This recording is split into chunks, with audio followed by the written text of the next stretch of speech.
As Steve and Ken mentioned in the opening session yesterday, Charlotte is winning on a lot of fronts, and business attraction and expansion are two areas that fuel this economy. We just heard from Bob Morgan about the overall state of economic development for this next session. We will highlight three significant projects that have recently relocated and expanded in the Charlotte region. These companies will share their process of choosing a new location and what drove their final decision. Joining us this morning to discuss this topic are corporate leaders from three companies that put Charlotte in victory lane. Please help me welcome Jim Boylan, the Vice President of Human Resources for MetLife, Kevin Holland, the Chief People Officer and Chiquita Brands International, and Kelli Price, the Senior Vice President of Premier Inc. Facilitating today's panel is someone who is very familiar with the art of the deal, Senior Vice President of Economic Development at the Charlotte Chamber, Jeff Edge. Jeff, please take it away. Thank you.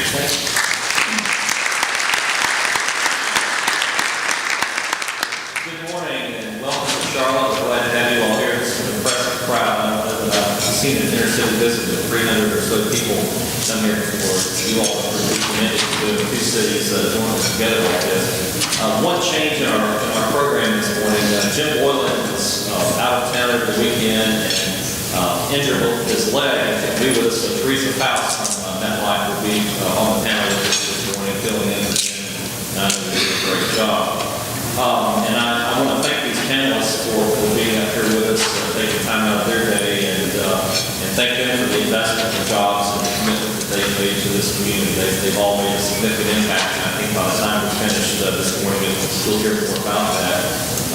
I just want to kind of kick things off and ask each of them maybe to give you a little brief overview of who their company is, what they do, kind of how they got to Charlotte, and maybe how things are going. So maybe a little temperature check. And Theresa, if I could just start with you on that. Thank you. Good morning. My name is Theresa Faust. I'm the Assistant Vice President at MetLife in the U.S. Retail Division. To give you a little bit of my background, I handle a lot of things here in the U.S. Retail Division, including community and culture and activities. MetLife has a rich tradition and history that's over 140 years. We have over 63,000 employees in 46 countries. The U.S. Retail Division relocated here to Charlotte last year. It's the largest division within MetLife. We opened our doors to our first class of hires on July 10th of last year. We have an operating program. And since July 10th of 2013, we're now at 1,000. It has been a tremendous experience for us here in Charlotte. And we can't say enough good things about the community. Good morning. I'm with Premier. Premier is a healthcare performance improvement company. We have approximately 3,000 hospitals and outside of other providers, organizations that we serve to try to help improve the quality of healthcare and transform the cost-effective healthcare as well. Carolina's Healthcare that we mentioned this morning is one of our alliance members and owners.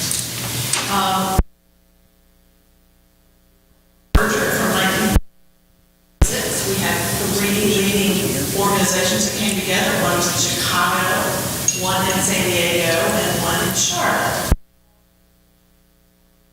Group purchasing organization, that's where how this also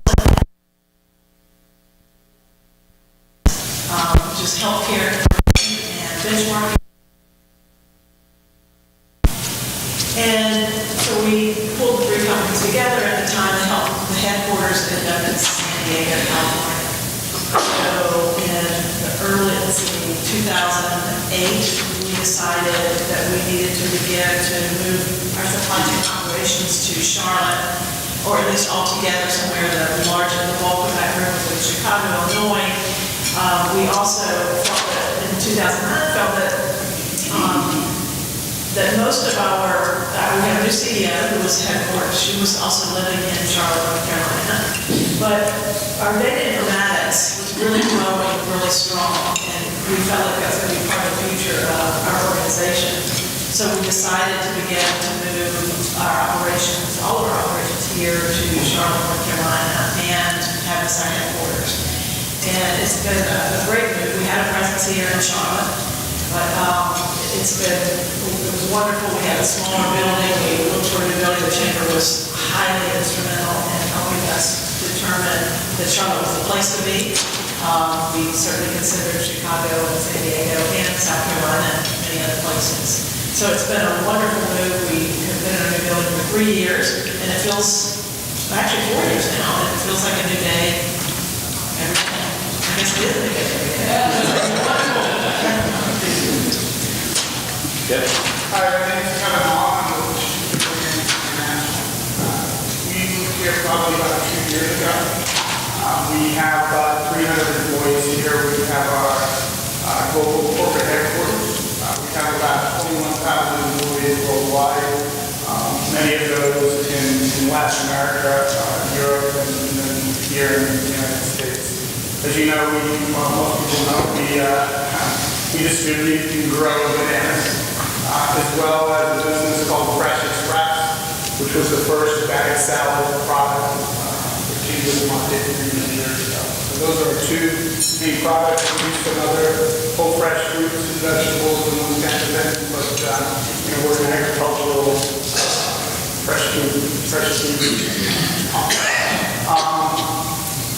Charlotte, for us, hinged on many things. We were very familiar with your part of the country. We were in Cincinnati. A big driver for us was the airport in Cincinnati and our ability to get to our locations around the world and be able to do that easily. As you all know, the Cincinnati airport from 600 flights a day down to 150, 160 or so. That made it very difficult for us to travel. So that was a big driver, as well as you've probably seen over the last few days or the last day or so, you'll see in the next few days a lot of things that the Charlotte area has to offer, both from a living perspective, from a labor force, and those kinds of things. So we've been very pleased with the move. Our employees have moved here, been very pleased, and then we found the ability to attract people here to easy as well. Kevin, let me stick with you a second and get you to expand a little bit on some information that I know will be of interest to this group.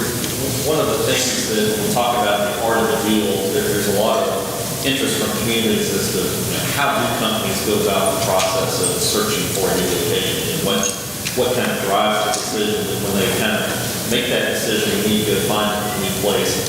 How do they kind of engage the process? Do you use a consultant or a third-party entity to do the work?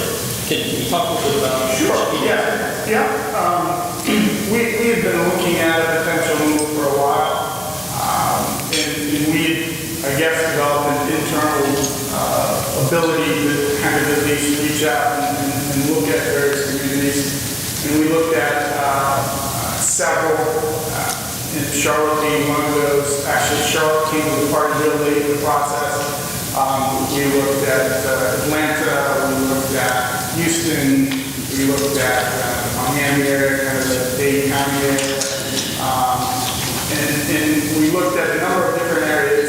We had some parameters from a time zone perspective and other parameters that we looked at that narrowed it down a little bit. Major airports were important, the ability to get to different locations. But we really looked at it both from a qualitative and a quantitative standpoint. So there are a lot of qualitative things to report to us.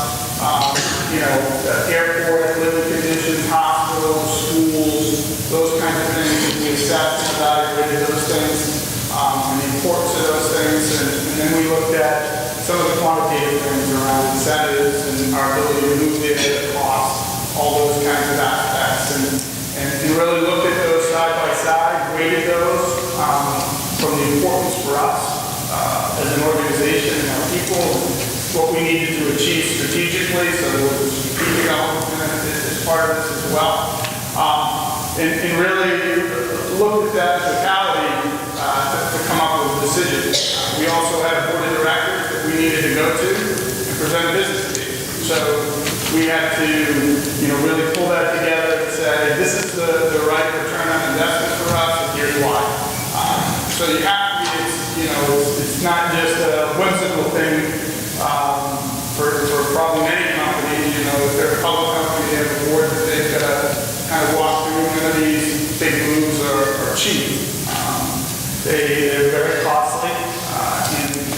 the incentives were important, as well as a lot of the qualitative things that we have to look at. We use some outside, groups to help us with real estate, for example. That was important for us. Help us find and search for the most appropriate real estate here in town. But we didn't really use any external resources to help us do the search. We kind of did that. Theresa, I'm going to shift back over to you in MetLife. I think something very interesting, since we have two cities represented here in this crowd. Your project actually involved two separate communities, in Charlotte and in Raleigh, where you took a retail base here in Charlotte and a kind of technology operation in the Raleigh area. Can you talk a little bit about how that process kind of came up internally to do two deals at one time and really link those together and kind of how that's working out today? When MetLife first started looking at their U.S. footprint, we were heavily, as Bob said earlier, concentrated in the Northeast corridor. And two separate divisions, U.S. Retail, which I'm part of, and GTO, Global Tech and Ops, stepped up to the plate to look at other areas to move to. Our code name, which before it became public, and many of us had code names, was Project Magellan. And the two different organizations looked at cities independently. At first was not something that we did collectively. The U.S. Retail was looking at cities across the United States, and the GTO organization was looking at cities across the United States. And North Carolina came up with two cities that met the needs of both of those divisions. Charlotte, U.S. Retail's financial services, it's a huge financial service region. The skill sets that we were looking for were here. And GTO is tech and ops, so information technology. So Kerry, outside of Raleigh, had that skill set and environment that was good for them. We then negotiated with the state of North Carolina for those cities at the same time. We have been able to, in Charlotte, we have another questions, we've had a tremendous number of applications and been very successful in our application process through partnerships with the Chamber, with the UNC Charlotte, for example, et cetera. And likewise in Raleigh. Raleigh lends itself to the environment that we're looking for to create and fill the job. Kelli, looking at what Premier did in relocating people from various places across the country, particularly the West Coast, are there any takeaways you can give this group that kind of would give them some thoughts on how a community can best prepare for particularly the cultural challenges, perhaps moving people from places like San Diego and Charlotte? Some things that you all went through that maybe do it over, you might do it differently, or some things that worked well. Sure. As you can imagine, there would be a challenge. We thought there would be a significant challenge in moving people from San Diego, California to Charlotte, North Carolina. And we made these huge assumptions that many of our people would not move, but we were going to give it a gallant effort. So we decided, before we even had the full plan, to announce it to all of our folks in San Diego when we had our annual values conference, where we bring all our employees together once a year. And we told them before we had a plan, which was risky. But we told them we were going to work with them to build a plan. And we were going to give lots of time and lots of consideration and involve them in the process. Which, looking back, though it was risky, probably was one of the most critical points for us, because I think the employees later told us that they felt really valued that we went through that process with them versus doing it to them. One of the things we learned is we spent a great deal of time introducing all of our San Diego folks to Charlotte, North Carolina. We said, even if you don't think that you want to move, that you have a long history in San Diego and you don't want to leave this area, we want to give everyone an opportunity to come, bring their families. It was very costly, as you can imagine, and spend a whole weekend. We took like 4 different weekends, invited people to come to be with the people in the office, but really get to know the city and what it offered. And so we worked with lots of folks across this city to help us create something probably not too unlike what you're doing over these few days, but they spent time with realtors and got to know all parts of the city. And what it offered, met with school officials and all sorts of different things. So I think most felt really valued in the process. Unfortunately, we didn't have as many come as we would have liked, but what we did find is people really value that, and we had a lot more than we expected, I will say that. We still have some folks in San Diego who still live there and work for us, just a small number of people, and we are still hopeful. We had many of our corporate organizations, our finance department, and other areas that are just really hard to totally reestablish and recruit here in Charlotte. A couple of lessons learned, I would say, is that reestablishing full departments was much harder than we thought, especially we're a unique organization. Our financials are very unique. Our structure is unique itself. I have to be careful when I say our financials are unique. I would say our structure is unique, which creates a lot of challenges. So we made sure that we thought we would be able to reestablish here as a whole group, and we found that that was virtually impossible. So our CFO, he would say that he lives in San Diego on weekends. I mean, he is definitely here. We're still hopeful that he will come here, but that was sort of an aha for us later. So I think spending the time, we were really proud of that. I think all of our employees really appreciated the value that we placed on them and their decision making. Can I add just a little bit to that? For MetLife, for the U.S. retail division, we were in 25 locations across the United States when we were looking at moving the U.S. headquarters to retail headquarters to Charlotte. And we were in Southern California. And that's a tough decision. Out of the 1,000 jobs that we have right now, about 750 are new hires in the Charlotte area. 250 are transfers. One of the things that I think worked exceptionally well is that leadership committed to the move, and to what we wanted to do is to create a collaborative environment because of all these locations that happen through acquisitions, through reorganization. We were a huge division, and yet we were scattered all over the United States. Leadership came first and embraced the idea of the move.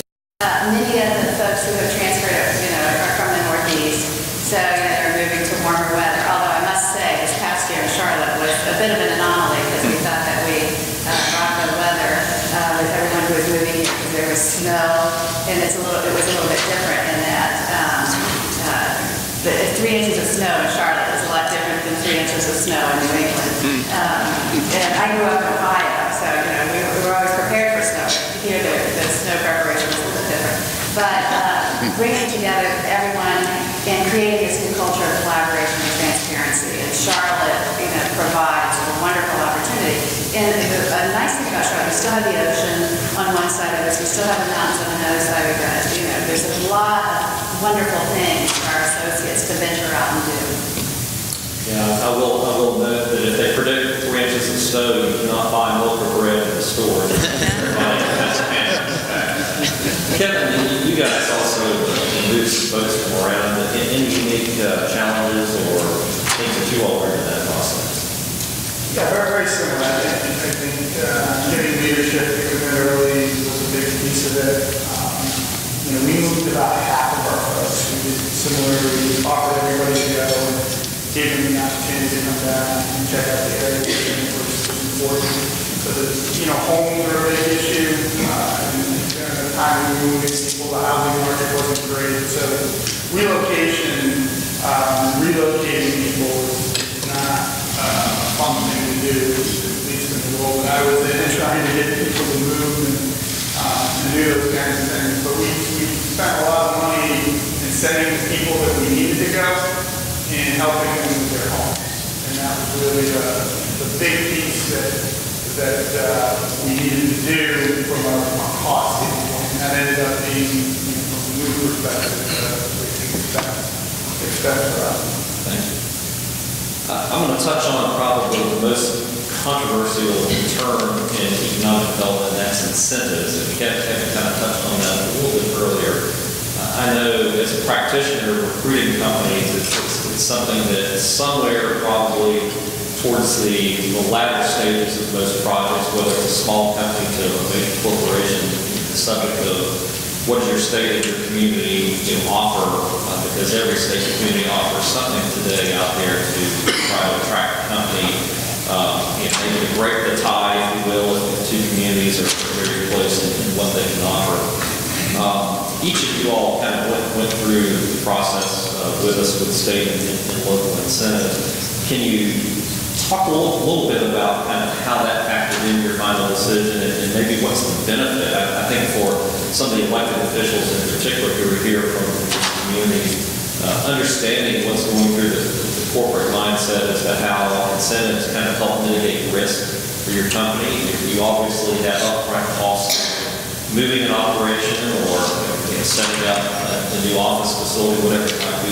Can you all touch on that a little bit? I'll let anybody want to kick that off with. First, MetLife is a publicly held company, and part of the reason in moving, we had to substantiate that there would be an expense savings. And I think part of the expense savings realizing the cost of living here for our associates and that. There was a tax, there was an incentive, which was material that certainly helped the decision. Was it the thing in and of itself and that was it? Absolutely not. I think that there were a lot of other factors about North Carolina, Charlotte in particular, I'll speak to Charlotte, that were very, very attractive, that made the decision easy for us. Charlotte is a wonderful community. The airport, as Bob mentioned earlier, is terrific. We can get people to and from most locations very easily and affordably. The cost of living for our associates who are transferring here, as well as we had, at any given point in time, we have almost 80,000 applications for the jobs that we have posted. The quality of life here, in that many of our people living from the northeast of California and other higher costs were able to get into homes easily. Education, both lower education as well as college education. The culture and the arts here, and then the sports. There's something for everyone. You have, if you're a NASCAR fan, NASCAR's huge here. There's basketball here, there's baseball here, there's football here. So while the incentives were important, it wasn't the only factor. I would say it's the same for us. We definitely moved here for all the reasons Theresa mentioned, and mostly though, what really sold us was the fact that we needed to bring in a specific talent. We thought we'd have a better chance of finding in Charlotte, but also we knew that this would be a great recruiting hub because we knew some of the talent we needed would not come from Charlotte. We needed a recruitment tool. So the incentives were sort of the icing on the cake versus the decision maker. I will say though, now that we're a publicly traded company, that probably would have changed and really allowed us to tell the story differently, make our decision. But we still would have made this decision for sure. What's been interesting though is the incentives driving on the back end, at least for us. To be really honest and open, we certainly helped us with the icing on the cake, as I mentioned. A year into it, we realized, we need to make sure we are getting these incentives. We need to see we fulfilling our side. It really pushes you to really remember this. It's sort of a hardwiring, if you will, to drive you to really recruit people into the state or whatever your incentives, however your incentives are. So icing on the cake, but definitely afterwards they drive. I think just to add to that, very similar, incentive were important to us. They were the return on investment that we needed to show for our board of directors and thought this was a good one. One thing that I think is important, maybe for you folks to understand, particularly in attracting companies, is that the coordination between the municipality, state, the county, who's bringing the packages together for that particular industry or company. In dealing with multiple locations, the one thing that Charlotte did very well was create that coordination with the state, the city, and county. They came together. They looked at the executive and the total package. They were able to articulate and explain it in a way that made sense, how they interconnected, and they worked together. I can tell you the other locations that we work with, you get one story from one, another story from the other. They didn't come from a consolidated group. And that really became very important at the end of the day, because we could actually figure it out, understand it, and really see it in one total package, and how that worked along with the real estate, how that worked along with the costs that we were going to saved by consolidating people here. And really, put a bow around it, so when we were able to speak to the board, we could explain it, it makes sense. And I can tell you, it's not the same in all locations. And that was a factor in making the decision to come to Charlotte. One thing I'll point out about the incentives that we do here in North Carolina and in Charlotte in particular, they are what we call performance-based incentives. So when we sit down with a company, we basically work out a contract on the number of employees that they will hire, what the projected wages would be, what their capital investment would be, and we literally draw up a contract with some thresholds that they have to hit on a certain time frame, so that it's really a win-win. The community and the state don't really get out in front of the project and put money out there that perhaps goes away. We don't realize the benefit from it. So the companies do have to create the benefit before they get the incentive benefit back. So I think it's a good system that we've created. One of the things that has been, I think, unique for Charlotte during the downturn, Bob Orion touched a little bit on this, I think, in his presentation, is that we have seen some development that happened during the recession, some speculative office buildings and some things that were done that were a little non-traditional for a recessionary period. Each of your companies went into existing space, and I think in virtually every case it was new speculative office space that did develop recently. And can you talk a little bit about how that helped drive your decision in Charlotte? What if we hadn't had this space? Would that have potentially eliminated us from consideration? Anybody? Yeah, well, I mean, we're in the NASCAR building. See the Facebook sticker up on that. And it helped. It helped that space was available. For other spaces that were available as well.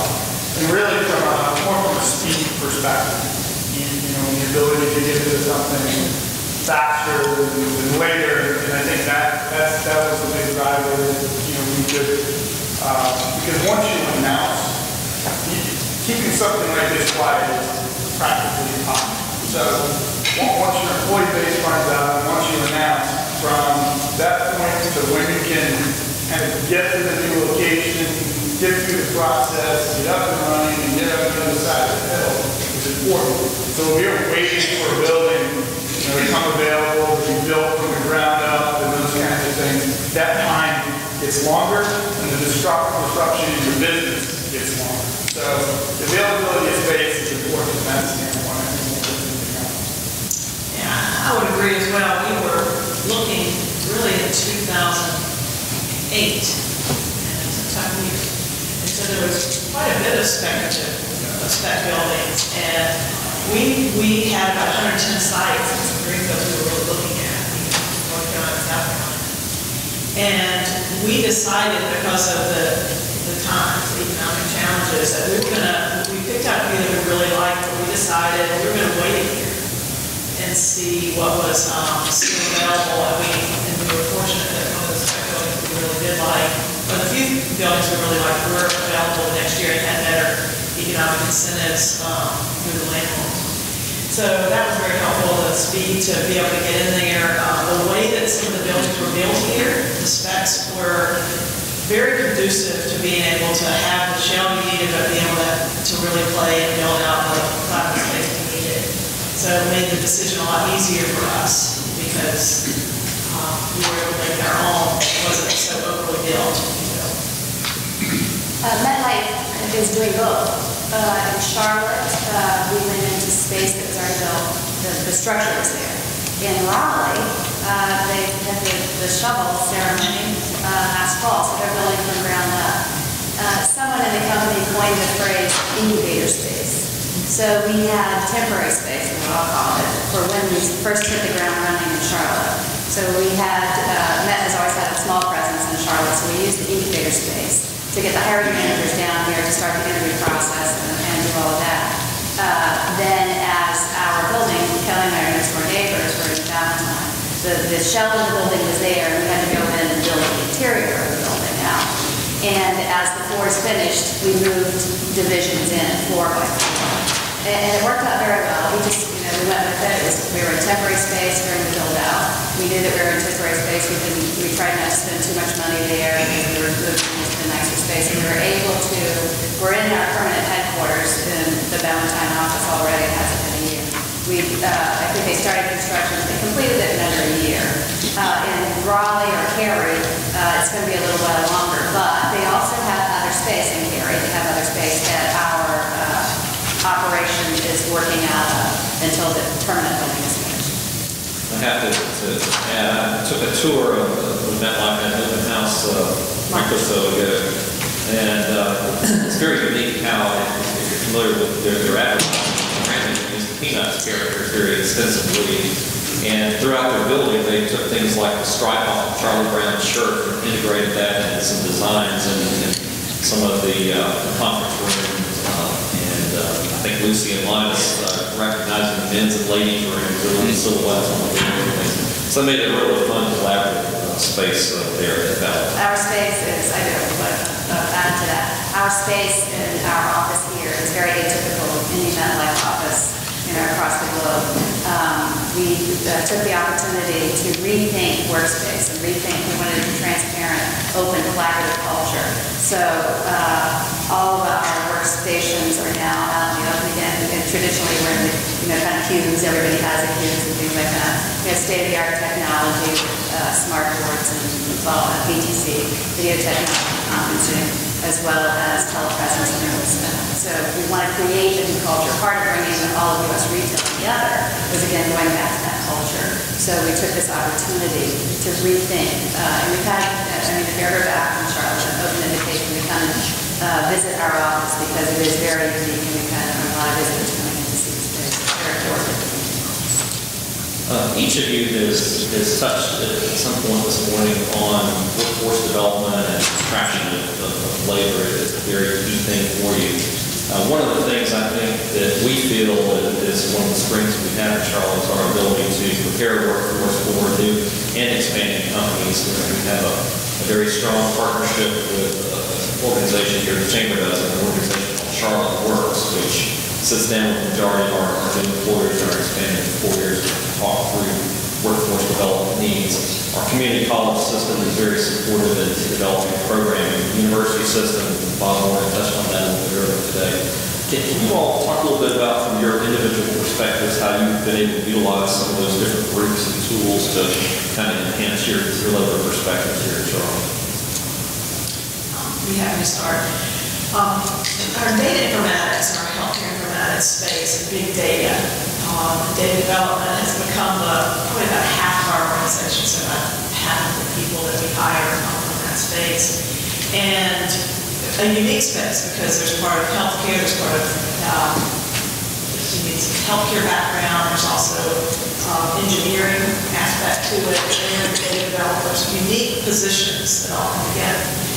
And we have had just a wonderful opportunity to really work with so many partners in this space in Charlotte and throughout North Carolina. We were hiring from so many different places, so many different universities across the nation. We ended up drawing sort of a triangle and found that we always get closer to this space of North Carolina because there's so many great partners and so many different schools, and we work with the Chamber and others to really bring about the right people that we need. So we have worked closely with UNC Charlotte. We actually have a collaborative we're doing with them right now. They're starting classes there to really support our work also with our community college. But we are growing university students, both at undergraduate and graduate level, and the colleges in North Carolina alone to become new employees of ours. Our internship program, which has been highly successful, we still go to a broad range of college programs, but we found that, again, working through our healthcare system here, also the college here, and some of the others in North Carolina that we're able to really build a coalition and a group that's collaboratively working together to put jobs in our organization, to develop students for the healthcare system itself, and other partnerships across the area. the university system here is wonderful.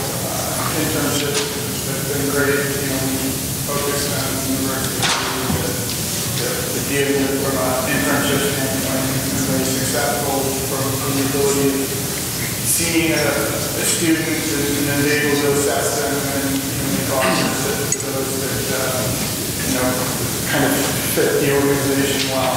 So that's been excellent and drawing on multiple universities here.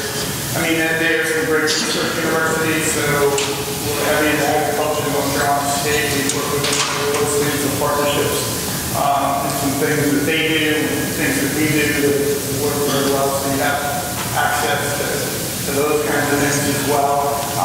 And then, I can't put a number on how many folks we hired that came out of the universities here in North Carolina. That I would say, the majority of folks that we've hired externally, that come out of North Carolina University. And the nice thing is that a lot of the graduates from those schools won't stay in the state.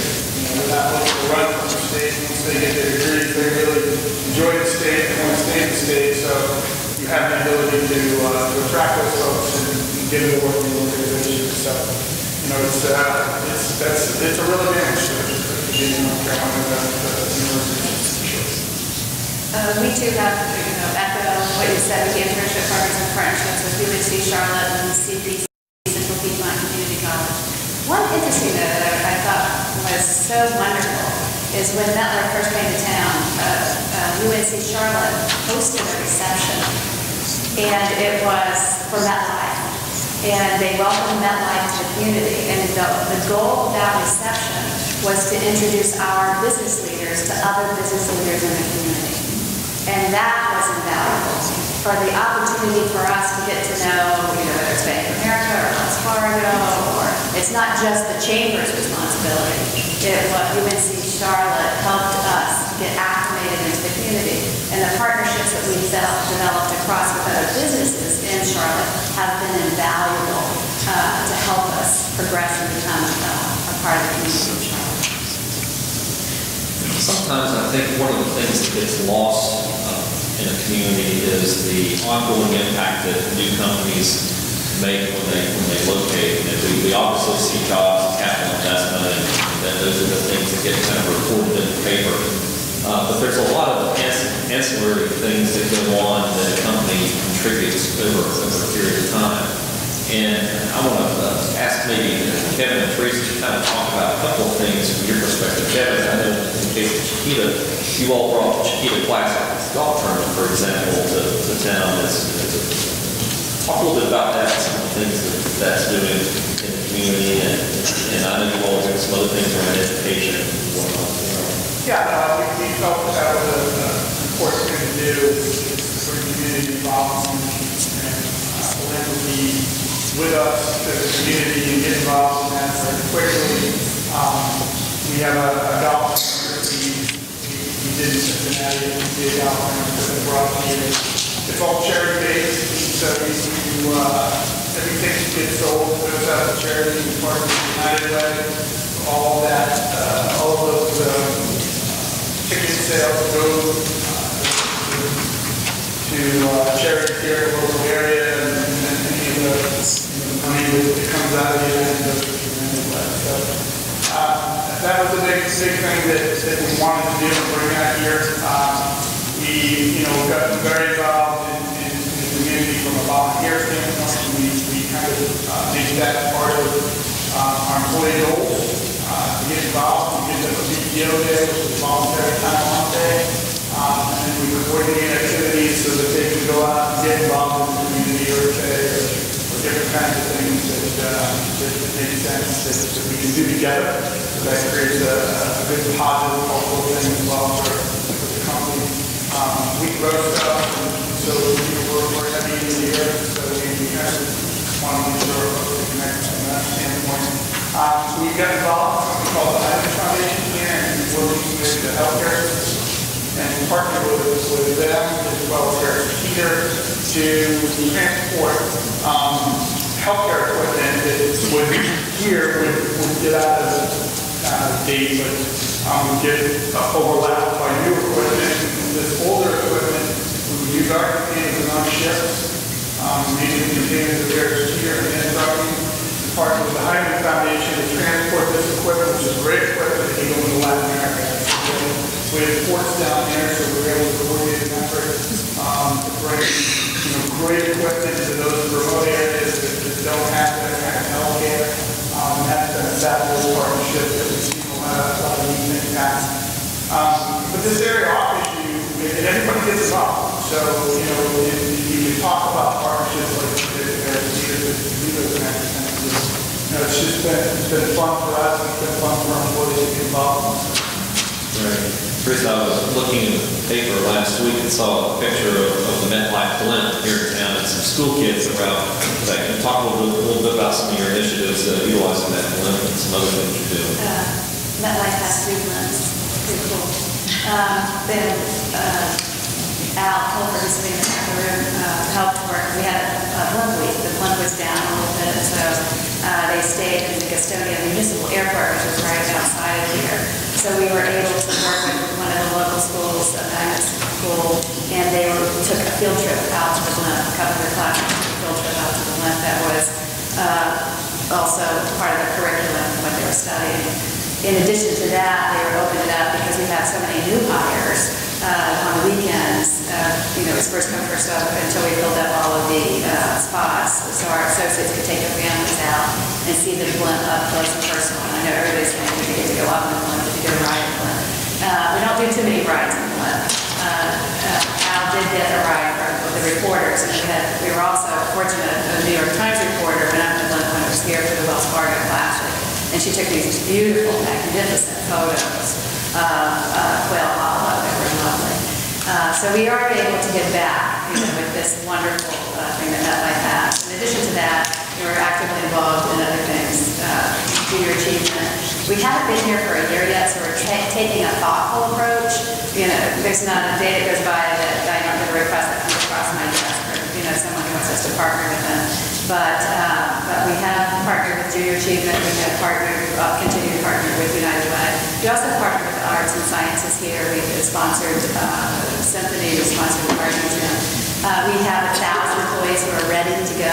We're going to be thoughtful in the future about how we partner because we want to get employee engagement with the volunteer days for our associates. So we are slowly but surely creating that strategy because in 5 years we want to look back and say we came to Charlotte. What impact did we make? In Cary, with our partners in Cary, they recently refurbished, because of the IT department, they refurbished, I think, 200, don't quote me on that number, computers and for the community. We gave the computers back to the community. So we are thoughtful and we are very to giving back to both Charlotte and Cary. I think it's important to point out that one of the things about Charlotte that we think is a little bit different, a little bit unique, is there's an encouragement and really an expectation that newcomers get involved, get engaged in this community. And I know I've lived in a number of places in North and South Carolina doing what I do for a living, and I can tell you it's not always as open that it's usually this little small contingent of people who control everything and don't want newcomers. And I think that's one of the beautiful things about Charlotte is there's an openness to having these corporations and their employees to get engaged, and we do try to warn them. There's also that expectation that there's certain things that are expected of newcomers to come in.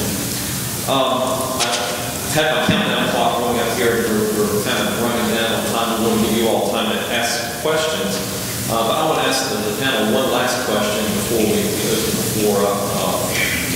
In your process of getting settled, and some are less settled than others, but is there anything you found missing in Charlotte that your organization or your employees would like to see that you could do a better job of being prepared for companies like yours?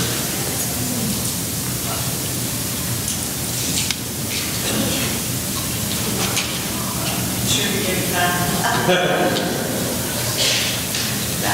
Off the top of my head, no, I can't think of. I mean, Charlotte has been wonderful. I can't, the hospitality, again, the partnerships, not only with the chamber, but the business community. Many of them from the business community, and the business community reaching out to new businesses and helping get acclimated in the community is tremendously valuable. I can't think of anything that hasn't been so far. It's been a very good experience for us. The professional way the city is run is real positive, run by professionals, and that's very helpful when you got to get things done. I think that's a real good attribute. The press here is a little tough, but other than that, I think, it's been a really good experience. Like I said, the city, the state, the county, the coordination between all those entities, I can't express enough how important it is. What you do to make sure that that's a big part of how you attract industry to your location. We want to know what you all have on your mind. I'm sure you have some questions, some things you'd like to ask this panel. So let's open the floor up and see what you all have.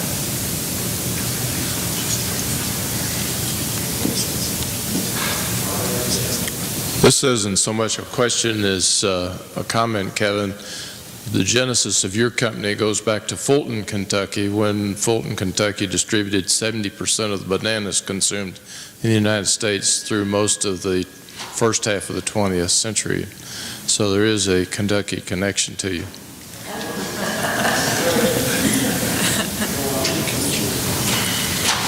Good morning. My question is not going to be quite as enlightening, but that was a good one. My name is Wendy Dantchesser, and I'm the president of One Southern Indiana. We're the chamber on the Indiana side of the Louisville Metropolitan Statistical Area. So my question, I guess, more to Jeff, but maybe the panelists have an opinion.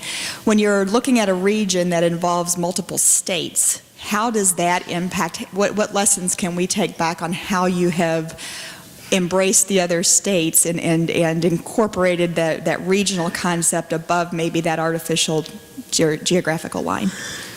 Good question. We are somewhat unique, right on the South Carolina border.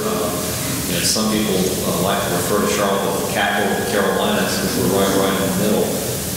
It creates challenges sometimes to be on this side of the border when we're sometimes competing with our neighbors right across the border. We do have a 16-county regional partnership that does joint marketing together. So we all kick money in equally on a 30-cent per capita basis. And then we have private dollars that also go into the equation, which is approximately about a $3 million budget that's used to do some advertising and some other lead generation as a 16-county region. 4 counties of that region are in South Carolina, the other 12 are here in North Carolina. I think it probably gets toughest for us when we have in-market companies that are looking to grow and expand, and then they start to look across the border, and we get into a retention issue. And from our perspective at Charlotte, we really don't like it when our neighbors are throwing big incentives on the table to try to lure a company that's already in the region to their particular community. We haven't been able really to come up with a good neighbor policy, if you will, to not do that. And so it's kind of all bets are off when there's a project on the table, I suppose. But generally speaking, we work well together. When we go to places like New York or California or to Europe or wherever it may be, we can speak with one voice about what we have in our region that works.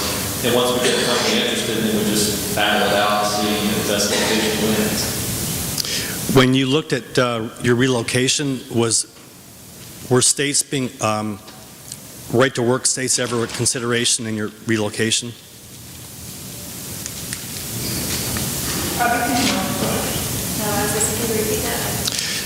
When you looked at relocation, when states are right to work states, was that ever part of your consideration? I think it is a consideration. I can't say that it was a big consideration for us. I think North Carolina isn't known for labor, which, there's two sides to that discussion, but I can't say that it was a huge part of the discussion. It's a factor, I think, of many factors, but I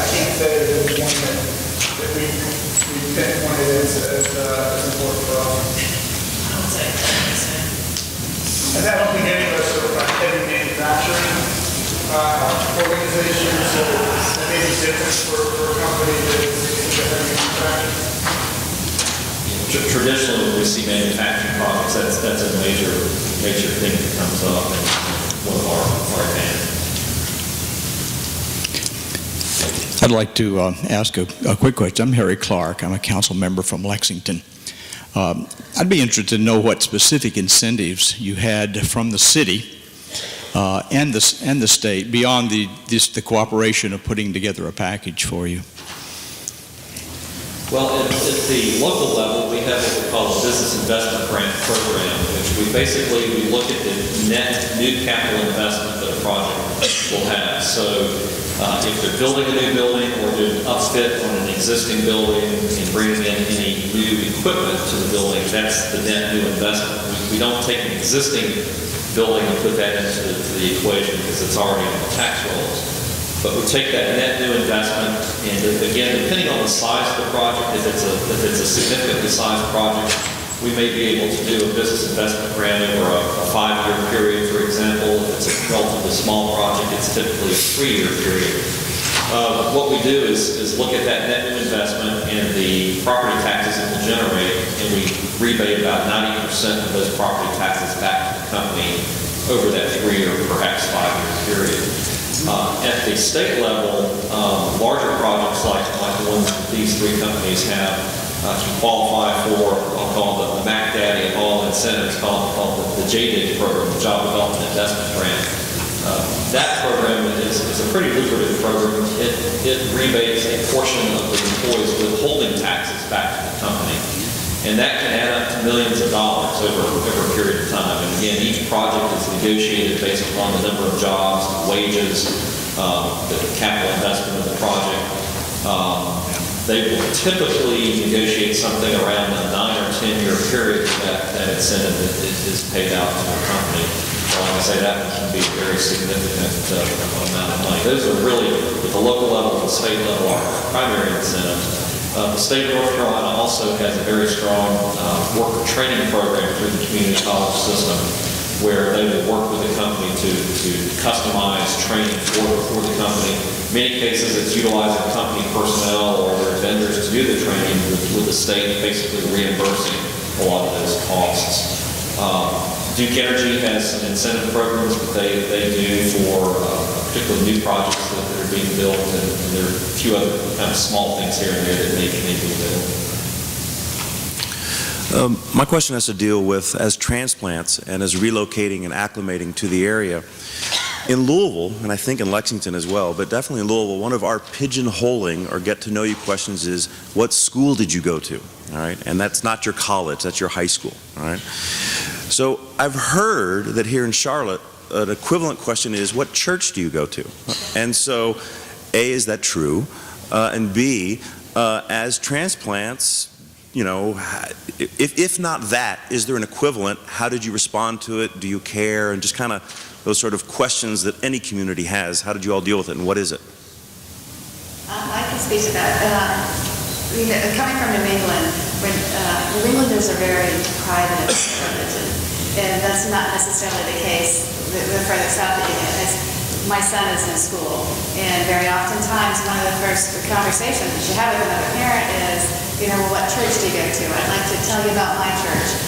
So at first you're kind of like, oh, okay, you know, but it's just part of, you know, the welcoming. Charlotte is very diverse, though, from a religious standpoint. We have MetLife wanted to make sure that we supported our transferring associates in all aspects, or as many as we could. So we did research. We had there's a Jewish community here. They came in. They brought us materials. So it was very open. It was very easy. The folks who have transferred here it was easy for them to get acclimated into a new religious community. It's very much a large family here, much more of a family, and people tend to, you know, kind of wear it on their shirt sleeves, so to speak. One of the things that we did at MetLife is when we onboard our associates, so our first class, many of us have had career highlights here. The very first class that we had July 10th of last year, we had 150 people in our first onboarding class. So, you know, 120 of those 150 people were brand new hires. We still had all the transfers in that onboarding class. Because our thought was that we could get the transfers to learn about North Carolina and Charlotte from the new hires, and the new hires could learn about MetLife from the transfers. And it has worked out exceptionally well. We get tremendously good feedback on the 2.5-day session. We have our leaders come in and talk to people about what MetLife is and the history of MetLife and the divisions. And we're bringing all of these divisions together for the first time, so it gives everybody an opportunity to network not only within the company and your departments, but about the community. So, it helps to have the new hires tell the transfers, well, another important question is where's the best barbecue? So you guys already found one of the best places last night at the motorcycle place. But it was very, very helpful. I don't know if that answered your question. We haven't, I don't remember the church issue being a big one, other than people were just astounded that there was a church on every corner in Charlotte, North Carolina. But what we found, and still continue to find as we bring new people into this area, is the question around private or public schools. And the school is just a big issue because we're bringing a lot of very young associates right now. So that's the big question for us. So helping to introduce our members, our associates to all the different types of schools here. And because of the diversity in religion, it's also a great diversity in the school systems. There are great schools, religious schools, private schools, all sorts of schools. And so we're trying to do a better job of introducing the different school structures. And I think one thing that Charlotte has is talked about diversity, but there's a lot of transplants here as well. So you've got, I don't know, I've heard statistics that 75% of the population transplanted from somewhere else. I can say that's probably pretty true just looking around the neighborhood. So because of that, you don't necessarily have that hometown quick thing. So the schools coming from Cincinnati, you get the Mollers and the Xaviers, the same thing. What school did you go to? What high school did you go to? Here it's not that way. It's because somebody comes from somewhere else. That's usually, who you're connecting with, and they're kind of in the same boat as you are. So that's a nice thing, I think, for folks that are moving here or relocating here, whatever that may be. Good morning, Sean Muldoon from Kindred Healthcare in Louisville. On the healthcare front, on several occasions people have been very proud of the size of your healthcare system and always mention that it is the largest non-academic affiliated system. So in what way does that fact in and of itself change your strategy or your execution as you try to become a regional referral center?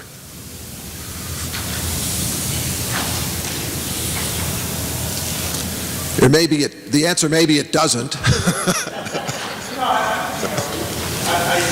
It's clearly that. I mean, it's something that we look at coming from a metropolitan area that had good healthcare as well. It was a very important element to look at from a relocation standpoint. The healthcare system here is very good. Access is easy. They work with the businesses very well. We found that transition to work very well. Employees that were moving from one doctor to another, had to find new doctors and those kind of things. It wasn't, was a big consideration up front, but it's been a very nice transition for us. So that I can tell you. Well, for us, it was actually a pretty large factor, not so much because our employees with healthcare that was a factor. Carolinas happens to be one of our largest members and our owners to the healthcare company, Healthcare Alliance.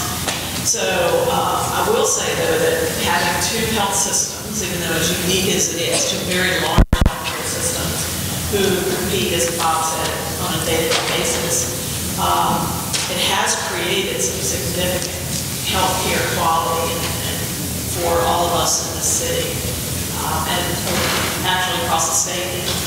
So though it wasn't a primary decision maker for us, it certainly would have gone anywhere without really good healthcare. That would have been an issue. The same holds true for MetLife. We're going to echo that. The healthcare partners here have been tremendous in reaching out as soon as we had employees on the ground to come into the the office to set up employee referral, or not employee, physician referral help, so to talk to individuals, and I get the demographic or information of the associates and refer them to doctors and get them the necessary information to make it as seamless as possible. Thank you. One unique thing about Charlotte is we are the largest city in the U.S. without a medical school. And it's something that we're trying to address.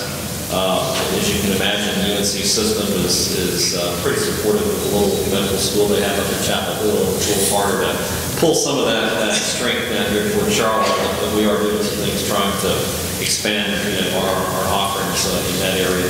Hopefully that will have a big impact on it. All right, thank you. Tricia Burke with Office Environment Company in Louisville. So quick question, you talked about with MetLife that when UNC that they hosted the reception and business-to-business leaders introduction. I would be interested from all in regards to business onboarding for the newcomers, what activities, what functions, what worked well that you said, Charlotte did this right. So obviously that was a key one. I'm just curious of other events or activities. And I think Theresa mentioned it, but the onboarding element, when you make the decision and you want to get those transferring employees, the people that you really want to move, the coordination of bringing in your folks in for that orientation, the ability to see housing, schools, get to know the city a little bit.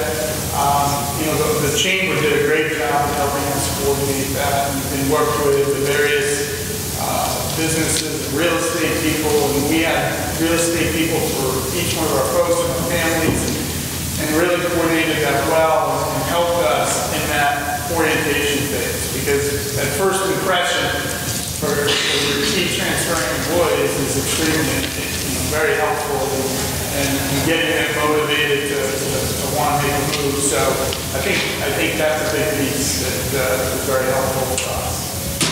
It was been incredibly helpful for us, especially 5 years after, is looking back and seeing not only did the chamber feel this collaborative way of working with us to help on board, it's sustained itself over time, which is with the relationships. And so the fact that we're doing different things together to help here and then they continue to help us. And I think one of the things I did that's kind of a simple thing, but really listen to figure out the unique needs that we have. We're, as I said, a uniquely structured organization. So when we came into the community, we can't give back in the big ways that others because 40% of our employees are across the nation. We also are owned by many not-for-profit hospital systems or healthcare systems across the nation. So instead of giving our money back to just one community, we chose a very specific way of doing that through our employees. So we give back in all sorts of communities. It has its drawbacks for us sometimes because of the community where we're headquartered. It's hard because we're so spread out in our giving. It's not as concentrated. But the chamber and others really helped us get connected with people like Cancel Charlotte and other organizations to help us figure out how do we do that and make a difference, even though we're segmented and diversified in how we give. And that's just a simple example of how the chamber has been committed to not only on board, but to continue to help us drive and meet new people and be involved much more in the chamber. It really helped push us, I guess I would say. I think one other thing too that the chamber and the university felt as well is, and this is probably a good tool, pro incentive, is that we did some economic impact studies. That it's not just about jobs. It is the sole reason to do incentives. If you look at the economic impact of bringing, let's call it 300 senior level type of roles to a community, what is the overall impact of that, from the charitable giving that comes back into the community, to the houses that are being bought off the market, to the folks going into the school systems, and including that, to just the other things that are around a company that bring money into a community. And so we did some economic impact studies with UNC Charlotte to look at that, so that, officials in your constituency can see that it's not just about jobs, it's important element, but there's a lot of other stuff around that. We use a lot of vendors, everybody uses a lot of vendors, and this capital spend is a big part of, what you do. We buy our computers here locally. I think looking at it holistically is helpful. The local community helps us do that as well, which I think is a good thing. I'll point out from the perspective of Premier, one of the huge advantages that they've brought to us in the chamber is being the type of organization they have. They have a lot of vendors and service providers that they work with, from companies that are manufacturing the products that are used in hospitals to consulting and other types of entities. About once a quarter, they bring about 90 of those vendors into Charlotte for kind of a supplier collaborative, as they call it. And they open those meetings up to us to go in and kind of make our sales pitch on Charlotte to those organizations. And we've been able to pick up some prospects, if you will, from some of those companies. And I would say to you all, take a look in your respective communities. What companies do you potentially have large groups of vendors, and how you might be able to leverage those firms that may be out of your market that maybe would consider locating there because of a big, strong relationship they have with a customer. Thank you.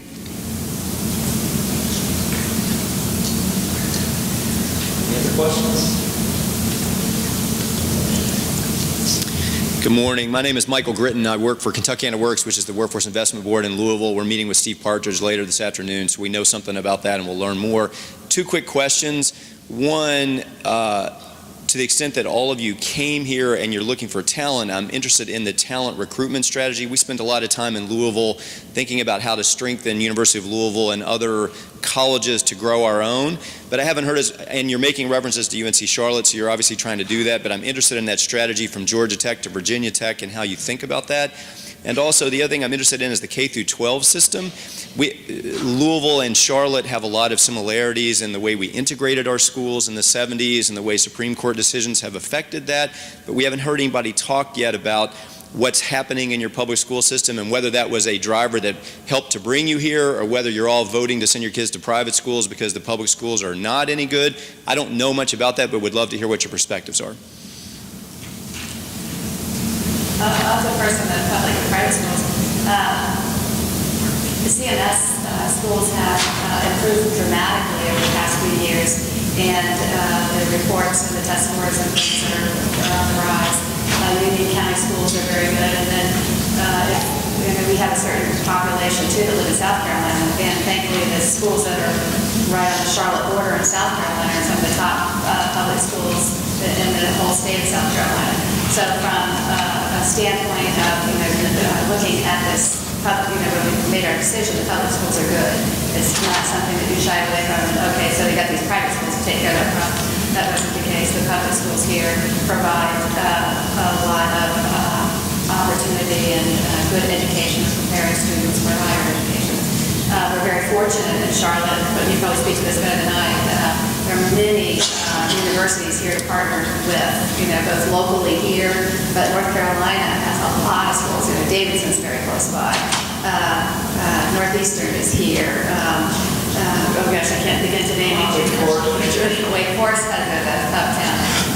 Wingate is right in the campus with Kelli and I, which provides adult continuing education for master's programs. They'll come into our office and do a visibility day or a lunch and learn series so that our associates learn about continuing education. We have been very fortunate in that we have close to 80,000 applications. Those 80,000 applications, I could apply for more than one job, so I could count 3 times, but the applicant pool that we have experienced here, both through education, it's just been phenomenal because we need to focus our standpoint on that. We've been very fortunate. We've been the same, and this blessing sometimes has a curse with it as well, because really trying to figure out how do you attract the right talent and get very focused has been something that's really just in our radar recently. We've been really fortunate, a lot of applicants, a lot of great recruiters, a lot of firms that we support, a lot of schools we're connected to, especially in higher ed.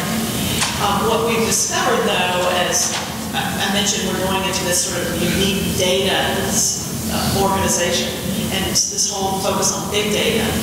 We have found ourselves needing to get much more focused and get a really strong strategic plan around how we're going to attract the right talent for the right place at the right time. And so we are starting something new to really focus on that. So it's new and it's emerging for us. We found a firm here that's local that we're going to be working with and help us build out this strategy. We're actually spending half of tomorrow on that. But we're going to bring to the table some of the higher education organizations that we've been working with and have just been incredible partners, and help us build that out. We've talked a little bit about, we're going to talk tomorrow about how do we include some of our, public and private school systems here.